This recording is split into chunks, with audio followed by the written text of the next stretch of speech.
Hi hello అందరికి నమస్తే. TDP party రాజకీయ లబ్ధి కోసం జగన్మోహన్ రెడ్డి గారిని బ్యాడ్ చేయడం కోసం వాళ్ళు చేసినటువంటి తప్పులను డైవర్ట్ చేస్తూ దానికి ఎలివేషన్ ఇచ్చుకోవడం కోసం ఎంత నీచానికైనా దిగజారుతారు అనడానికి అతిపెద్ద ఎగ్జాంపులే వాళ్ళు చేసినటువంటి ఒక స్క్రిప్ట్ లాగా చేసినటువంటి వీడియో. ఈ వీడియో చూసిన తర్వాత మరి మీరు దేంతో అమ్ముతారో ఏమని కామెంట్ చేస్తారో అది మీ ఇష్టం. ఎందుకంటే ఇలాంటి నిజాలు ప్రజలకు తెలియాలి. కొంతమంది భుజాన వేసుకొని కబంధ హస్తాల నుంచి విముక్తి, సేఫ్ హ్యాండ్స్ అని చెప్పి కామెంట్ చేస్తూ ఉంటారు. మరి కొంతమంది ఇలాంటి ప్రభుత్వం ప్రపంచంలో ఎక్కడా ఉండదు, ఇది మంచి ప్రభుత్వం అని కూడా కామెంట్ చేస్తూ ఉంటారు. తప్పులు చేసేది వాళ్ళే, మళ్ళీ ఆ తప్పులను చిత్రీకరించి మరి ప్రజలకు ఏం మెసేజ్ ఇవ్వాలనుకుంటున్నారో నాకైతే అర్థం కావట్లేదు. ఇంతకన్నా దిగజారదేమో అనుకున్న ప్రతిసారి వాళ్ళు దిగజారిపోతూ ఉన్నారు. కడుపుకు అన్నం తిన్న ఎవ్వడు కూడా ఇలాంటి నీచమైన పని చేయడు, వీళ్ళు చేస్తారు. ఒకసారి చూడండి.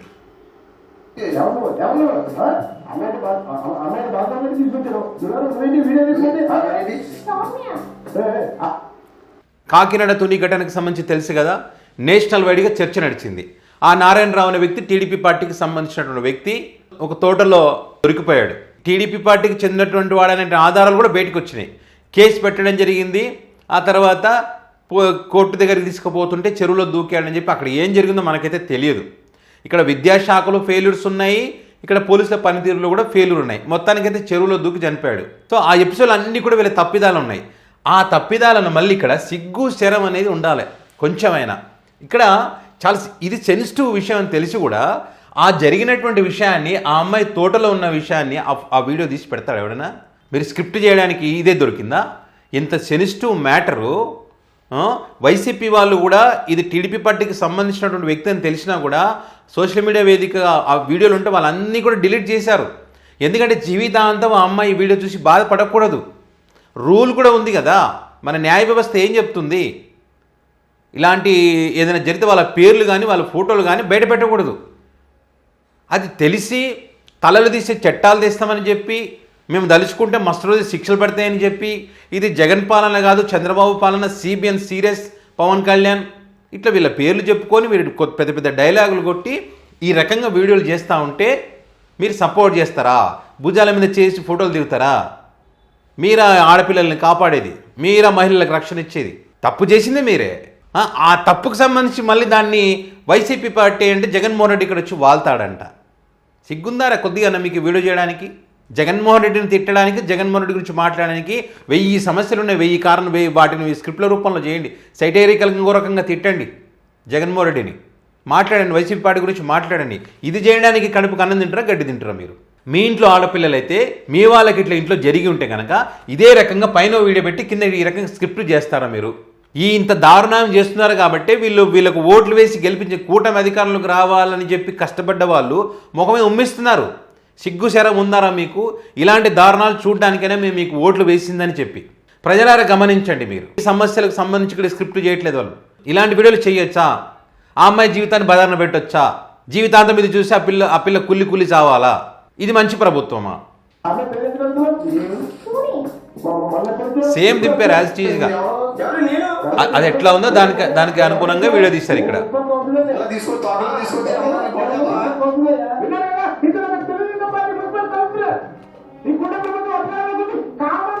ఆ వ్యక్తి చెప్పాడు కదా, నారాయణరావు, నేను టీడీపీ పార్టీ అని చెప్పి కౌన్సిలర్ అని చెప్పాడు. ఫోటోలు కూడా బయటకు వచ్చినాయి కదా. అక్కడ స్థానిక ప్రజలు చూడడంగానే ఆ వ్యక్తి దేహశుద్ధి చేస్తే పోలీసులు వచ్చి తీసుకుపోయినారు. సో దాన్ని కూడా వెటకారంగా ఇట్లా చిత్రీకరించి పక్షి అంట, అంటే సాక్షి టీవీని పక్షి టీవీ అని పెట్టారంటే ఇక్కడ వచ్చి వాళ్తారని వాళ్ళ ఉద్దేశం. అంటే ఇలాంటివి జరిగినప్పుడు అది టీడీపీ వాళ్ళు తప్పు చేసినప్పుడు ప్రశ్నించొద్దు, అడగకూడదు, దాని గురించి మాట్లాడకూడదు అన్నది వాళ్ళ ఇంటెన్షన్. అంతే కదా, ఇక్కడ దాని అర్థం అదే కదా.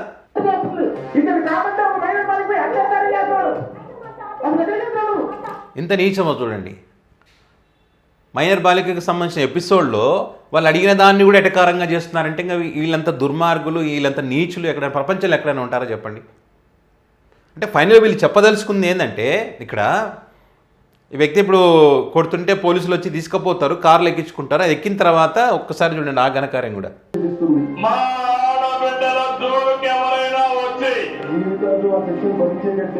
చనిపోతే మంచిది. అదే మీకు చివరి రోజు. సార్ ఆ డైలాగులకి ఇక్కడ జరిగేదానికి ఏమైనా సంబంధం ఉందా? ఆడబిడ్డలకు అన్యాయం జరిగితే మరుసటి రోజే శిక్ష పడుతుందంట. ఆ విషయాన్ని చెప్పడం కోసమని ఇంత దారుణమైన వీడియో తీశారు. ఇప్పుడు ఈ వ్యక్తి ఫీల్ అయిపోయి అమ్మో కూటమి అధికారంలో ఉంది, శిక్ష దారుణంగా పడుతుందేమని చెప్పి అనుకున్నాడంట. అనుకొని ఆ దిగి చెరువులో దూకి చనిపోయాడంట. అది వాళ్ళు చెప్పదలుచుకున్నది. ఇక ప్రజలే ఆలోచన చేసుకోవాలి మళ్ళీ ఈ వీడియో యొక్క ఉద్దేశాన్ని. రేపు మీ ఇంట్లో కూడా ఏదైనా జరిగితే ఇదే రకంగా తీసి మా ప్రభుత్వం, మా మంచి ప్రభుత్వం అలా శిక్ష ఇస్తుంది అని చెప్పి పెడతారు. ఇదే చేస్తారు వాళ్ళు. హాస్టల్ నుంచి ఎందుకు బయటికి పంపారు, ఆ వ్యక్తికి ఆ అమ్మాయికి సంబంధం లేకపోయినా అనే దాని గురించి మనం ఏమైనా ప్రశ్నించామా? దాని మీద ఏమైనా స్క్రిప్ట్ చేసినామా? లేదు. ఏం మనుషులరా మీరు ఇట్లాంటివా చేసేది? సిగ్గు శరం ఉండాలి కొద్దిగైనా. ఉమ్మేస్తున్నారు ప్రజలు ఇట్లాంటి వీడియోలు చేస్తున్నందుకు. వీళ్ళు నిజమైనటువంటి పేటీఎం బ్యాచ్ అంటే వీళ్ళు. ఎందుకంటే వీళ్ళు ఇందులో యాక్ట్ చేసినటువంటి వాళ్ళే కొన్ని ఇంటర్వ్యూలో చెప్పారు, మాకు వాళ్ళు డబ్బులు ఇస్తారు, డబ్బులు ఇస్తే స్క్రిప్ట్ మేము చేస్తామని చెప్పి.